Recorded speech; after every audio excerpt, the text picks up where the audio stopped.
ඉතින් කොහොමද සුබ දවසක් කියලා පිළිගන්නවා සියලුම දෙනා මගේ channel එකට බොහොමත්ම ආදරෙන්.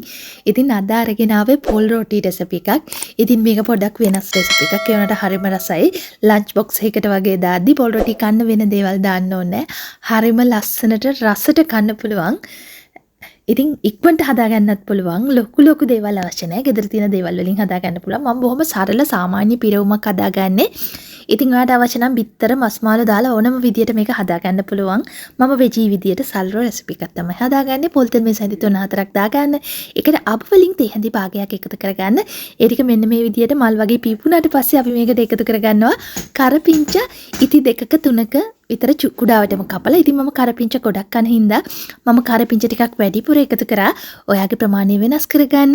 ඊට පස්සේ සුදු ලුණුත් කුඩාවටම කපලා බිකි 3-4ක් එකතු කරගත්තා. ඒකත් මේකටම එකතු කරලා රන්වන් පැහැවෙනකන් පොඩි වෙලාවක් මම බැද ගන්නවා. ඉතින් ඔයා පළවෙනි වතාවට නම් මගේ වීඩියෝ එකක් රෙසිපි එකක් බලන්නේ හොඳයි කියලා හිතනවා නම් subscribe කරලා තියාගන්න, bell icon එක click කරලා තියාගන්න. වීඩියෝ එකක් දාපු සැනින් ආට බලන්නට පුළුවන්. ඉතින් මෙන්න මේ විදියට සුදු ලුණු ටික බැදුනට පස්සේ මම අමු මිරිස් ටිකක් කුඩාවටම කපලා එකතු කරගන්නවා. මම අමු මිරිස් කරල් 3-4ක් එකතු කරගත්තා. මේ අමු මිරිස් මාරම සරයි. ඒ ප්‍රමාණය අනුව තමයි මම අන්තිමට එකතු කරන්නේ මිරිස්. ඉතින් ඒවා ඔයා වෙනස් කරගන්න. මම මේ එකතු කළේ කුරුඳු පොතු කැබලි කිහිපයක්. ඊට අමතරව මම එකතු කරා කරාබු නැටි තලලා අරගත්තු 2ක් විතර. එන සලුතය තියෙනවා නම් එකතු කරගන්න. ඊට පස්සේ ටිකක් බැදුනට පස්සේ රන්වන් පහයවෙද්දි අපි එකතු කරගන්නවා සාමාන්‍ය ලොකු ලුණු ගෙඩි 4ක්. මේක පියලි වෙන් කරලා එකතු කරන්න. එක කාන්ටම ලුණු ටික කපා ගන්නට පුළුවන් නම් හොඳයි. මොකද ඔයා දන්නවා බැදෙද්දි එක වෙලාවල් වලට බැදෙන්න පුළුවන්. ඒ හින්දා ටිකක් කුඩාවටම කපලා පෙති වෙන් කරලා අරගන්න. ඊට පස්සේ මෙන්න මේ විදියට ටික වෙලාවක් මේක බැද ගන්න. ඉතින් ටික වෙලාවක් මෙහෙම බැදගත්තට පස්සේ අපි ලුණු එකතු කරගන්න. ඔයාගේ රස අනුව මේව වෙනස් කරගන්න. මම තේ හැන්දකුත් තව පොඩ්ඩක් එකතු කරා. ඉතින් එකතු කරගෙන මෙන්න මේ විදියට නැවතත් බැද ගන්නවා. ඉතින් ටික වෙලාවක් මෙහෙම බැදගෙන ලුණු ටික පොඩ්ඩක් පැහැය වෙනස් වෙලා ආගේ හැන්දට දැන්නව නම් මේක ටිකක් soft වෙලා තියෙන්නේ කියලා ඒ වෙලාවට අපි එකතු කරනවා. කහ වලින් තේ හැඳි භාගයක් විතර ඒකත් හොඳට කවලම් කරගන්නවා.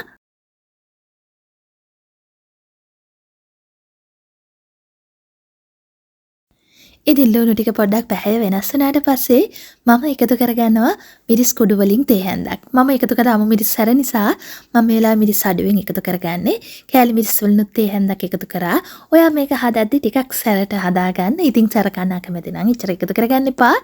ඉතින් මේක මෙන්න මේ විදියට මිරිස් එකතු කරාම පැහැය ලස්සනට ඇවිල්ලා ඒ වගේම හොඳ සුවඳකුත් එනවා. ඉතින් මේක මෙන්න මෙහෙම බැදුනට පස්සේ ඔයාට මේක සීනි සම්බෝලයක් වගේම හදාගන්නත් පුළුවන්. සීමල වගේ පොඩ්ඩක් එකතු කරලා මම එහෙම කරන්නේ මම හැබැයි මේකට සීනි වලින් තේ හැඳි 2ක් එකතු කරගන්නවා. මොකද සීනි මේකට එකතු කරාම වෙනස්ම රසයක් එන්නේ. මිරිස් රසයි සීනි රසයි එකතු වුනහම හරිම රසයි මේ සම්බෝලේ මේ විදියට මේ බැදුම මේ විදියට හදාගත්තාම. ඉතින් සීනි ටිකත් එකතු කරලා හොඳට කවලම් කරලා ගත්තාම මෙන්න මේ වගේ ලස්සනට කන්න හිතෙන මෙන්න මේ වගේ හොඳට soft එකට තියෙන ලුණු බැදුමක් තමයි හම් වෙන්නේ. ඉතින් අපි මේක ලිපෙන් බාලා පැත්තකින් අරන් තියා ගන්නවා. ඊට පස්සේ අපි රොටි ටික හදාගන්නට තමයි යන්නේ. මම වාචනයක් අරගෙන ඒකට එකතු කරගන්නවා පාන් පිටි වලින් කෝප්ප 3ක්. ඉතින් ඔයා එකතු කරගන්න ප්‍රමාණවල අනුව වෙනස් කරගන්න. ඉතින් මම මේකට පාන් පිටි කිව්වට මම මේකට අරගත්තේ ඔරිජිනල් පාන් පිටිම නෙමෙයි high grade law කියන එක. මේක හොයාගන්න පුළුවන් නම් මේ flow එක හොඳයි. ඉතින් එහෙම නැති වුණා කියලා ප්‍රශ්නයක් නැහැ. මම මේ ඊට පස්සේ එකතු කරන්නේ desiccated coconut වලින් කෝප්ප එකකුයි තව කාලක් විතර එකතු කරා. ඉතින් ලුණුත් එකතු කරගන්නවා තේ හැඳි 1/2ක් විතර. ඉතින් ඔයාගේ රස අනුව වෙනස් කරගන්න. ඊට පස්සේ මෙන්න මේ විදිහට කවලම් කරගෙන මද රස්න වතුර එකතු කරගනිමින් මම මේක ටිකක් සාමාන්‍ය ඩෝ එකක් විදියට හදා ගන්නවා. ඉතින් මේක ඔයා දන්නවා මේක හදන්න මම විස්තර කරන්න අවශ්‍ය නැහැ. ඒ හින්දා මෙන්න මේ විදියට මම ඩෝ එක හදා ගන්නවා.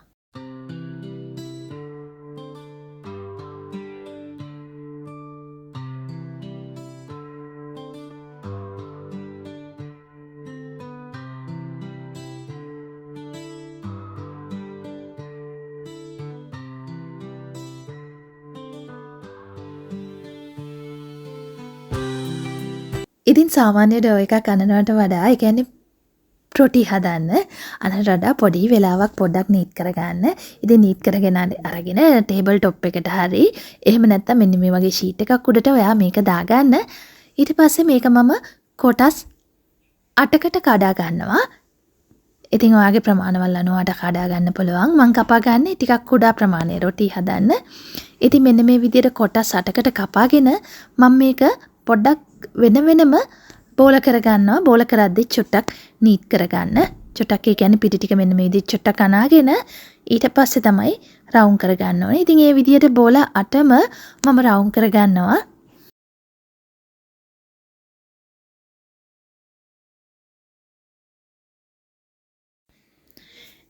ඉතින් ඊට පස්සේ අපි මේක විනාඩි 10ක් විතර ටිකක් විවේකීව තබනවා. ඊට පස්සේ බෝල ටිකක් සොෆ්ට් වෙනවා. ඉතින් එක බෝලයක් අරගෙන මෙන්න මේ වගේ පොඩ්ඩක් රවුන්ඩ් කරලා මේ රෝලර් පින් එක ආධාරයෙන් මෙන්න මේ විදියට පැතිලි කරගන්න.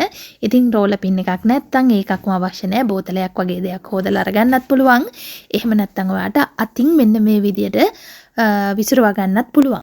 ඉතින් මේක පොඩ්ඩක් ඒකාකාරව කරගන්න. ඒ කියන්නේ එකම විත්තයකට වගේ කරගන්න. ඉතින් ඔයා මේකම කරනකොට ඒක කොහොමද ඒ විදිහට තමයි වෙන්නේ. ඉතින් මෙන්න මේ විදිහට පොඩ්ඩක් කරකවමින් රවුමට කරගන්න. ඉතින් ටික වෙලාවක් මෙහෙම නීට් කරාට පස්සේ අපි හදාගත්තු පිරවමුන් රොටියේ ප්‍රමාණයට ගැළපෙන ප්‍රමාණයක් තබා ගන්න. මම මේස හැඳි 3ක් වගේ තමයි තියාගත්තේ. ඊට පස්සේ මේක මෙන්න මේ විදියට වටේම එකතු කරගෙන යන්න. එකතු කරගෙන යද්දී අතින් තද කරමින් තමයි එකතු කරගෙන යන්නේ. ඇඟිල්ලෙන් ඊට පස්සේ මේක ඇලෙනවා එකට සම්පූර්ණම රොටියම. ඉතින් මෙන්න මේ විදියට වට පහසු ආකාරයක හදාගන්න. ඊට පස්සේ අන්තිමටත් මෙන්න මේ විදියට ඔයා තද කරගන්න. ඊට පස්සේ ඒක අනිත් පැත්තට හිටින විදියට තියලා මෙන්න මේ විදියට අතින් පොඩ්ඩක් පැතලි කරගන්න. ඉතින් මේක තව වෙලාවක් විනාඩි 10ක් විතර ආට සොෆ්ට් වෙන්න තියන්නත් පුළුවන්. එහෙම වුණාම මේක පැතලි කරගන්න හරියම පහසුයි. ඉතින් මම රොටිය පුච්චන වෙලාවට වඩ පෙන්නන්නම්. ඉතින් පුච්චන අවස්ථාවේදී මේක ටික වෙලාවක් තියලා තිබ්බ නිසා හොඳටම සොෆ්ට් වෙලා තවත් ඔයා රොටිය තැටියට දාන්න කලිනුත් පොඩ්ඩක් පැතලි කරගන්නට පුළුවන්. ඉතින් මෙන්න මෙහෙම සියලුම රොටි ටික මම හදා ගන්නවා.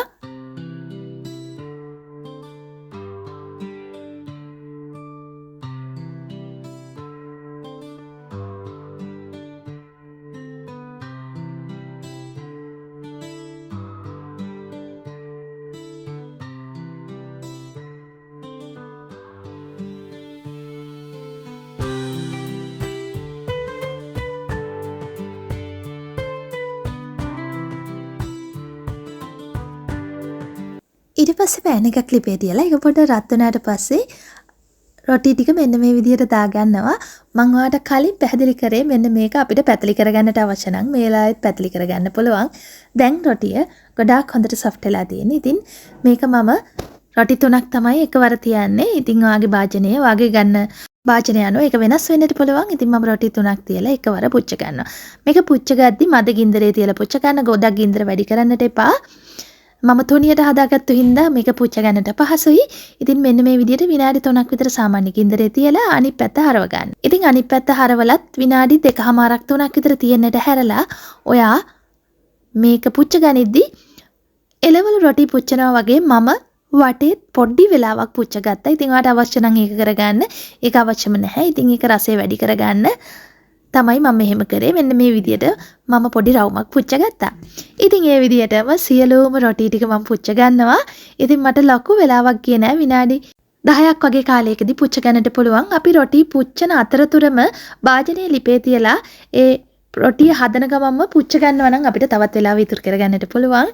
ඉතින් මෙන්න මේ විදියට ලස්සනට රසට තියෙන රොටි ටිකක් තමයි ඉතින් අපිට හම්බෙන්නේ. දැක්කම කන්නත් හිතෙනවා. ඉතින් අපි කඩලා බලමු එක රොටියක් කරාම කොහොමද අපේ ෆිලිං එක තියෙන්නේ කියලා. මෙන්න මේ විදියට පොකට් එකක් වගේ තමයි ඉතින් අපේ ෆිලිං එක තියෙන්නේ. මේ බලන්න හරිම ලස්සනයි. ඒ වගේම කණ්ඩ තාස හිතෙනවා. ඉතින් ලන්ච් බොක්ස් වලට වගේ දාද්දි වෙනම කරිස් දාන්න නැතුව රොටි අපිට මේ විදියට හදලා යවන්නට පුළුවන්. ඉතින් ඔයා try කරලා බලන්න. මේක අනිවාර්යයෙන්ම try කරන්න කියලා මම කියනවා. මොකද මේක හරිම රහයි, හරිම ලේසි. ඉතින් ගිහිල්ලා එන්න සුබ දවසක් සිල් දෙනාටම bye bye.